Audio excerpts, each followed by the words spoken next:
بيان تضامن مؤتمر ستار مع نساء السودان.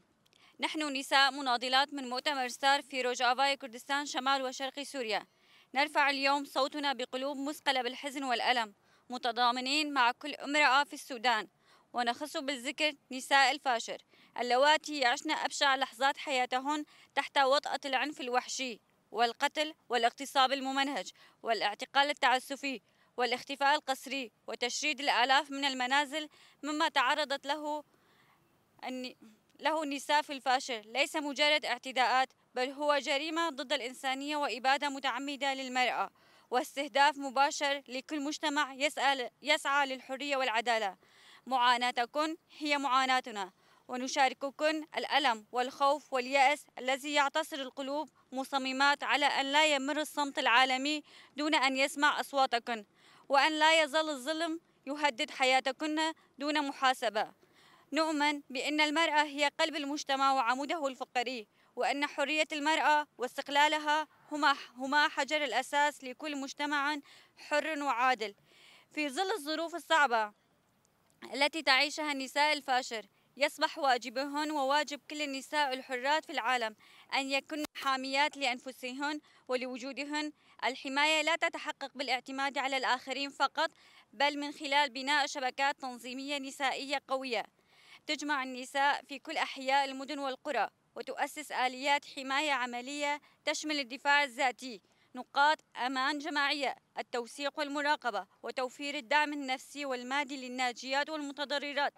إن تنظيم النساء لأنفسهن اجتماعيا ونسويا ليس خيارا، بل هو سبيل البقاء والحفاظ على الحياة الكريمة في وجه الظلم والقهر. نؤكد أن نضال المرأة ضد الاحتلال والعنف والذهنية السلطوية لا يمكن يكون فرديا، فهو نضال جماعي يتطلب وحدة النساء في كل مكان، وصوتا مشتركا يواجه الظلم بكل قوته وعزيمته. كل هجوم على امرأة هو هجوم على المجتمع بأسره، وكل خطوة تقوم به النساء لحماية أنفسهن ولتنظيم مجتمعاتهن هي خطوة نحو الحرية والكرامة والعدالة.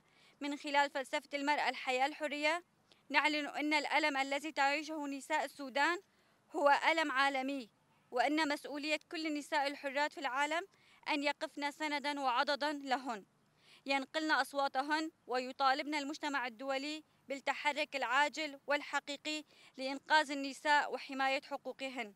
نرفع صوتنا اليوم إلى المجتمع الدولي والمنظمات الحقوقية والإنسانية، نطالبهم بالتحرك الفوري لإنهاء الحرب وإيقاف كل أشكال العنف ضد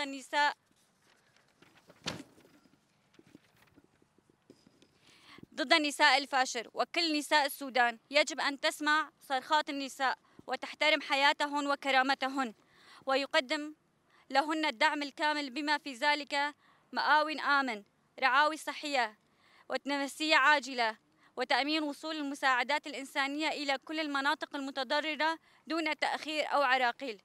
ندعو ندعو أيضا إلى فتح تحقيق دولي مستقل وشفاف لكشف الحقائق ومحاسبة جميع مرتكبي الجرائم، لضمان عدم إفلات أحد من العقاب، ولإرسال رسالة واضحة أن انتهاك حقوق النساء لن يمر دون مساءلة. كما نؤكد على ضرورة دعم المبادرات النسوية المحلية وتمكين النساء من المشاركة الفاعلة في صنع القرار وإعادة بناء المجتمع على أسس العدالة والمساواة، لضمان وضع حد دائم للعنف وإرساء سلام حقيقي وشامل ينهي الحرب، يحمي النساء ويكفل الحرية والكرامة لكل أفراد المجتمع. نؤمن في مؤتمر ستار أن صمود النساء السودان ونضالهن من أجل الحياة الكريمة والكرامة الإنسانية هو امتداد لنضال كل النساء الحرات في العالم، وأن التضامن معهن ليس مجرد شعور عابر، بل هو التزام أخلاقي وإنساني ومسؤولية جماعية تحتم علينا الوقوف إلى جانبهن.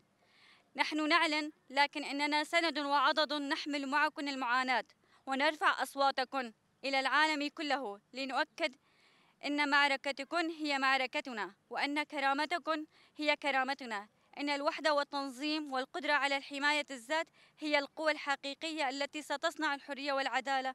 وسيظل مؤتمر ستار داعما لكل النساء في بناء مجتمع الحرية والعدالة، وسيظل مؤتمر ستار داعما لكل النساء في بناء مجتمع يضمن المساواة، الأمن والاستقلال بعيدا عن العنف والقهر، وفق فلسفة المرأة الحياة الحرية التي تمثل جوهر رؤيتنا ووجودنا.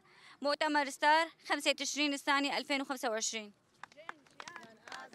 جن جيان آزادي، جن جيان آزادي، جن جيان آزادي، جن جيان آزادي.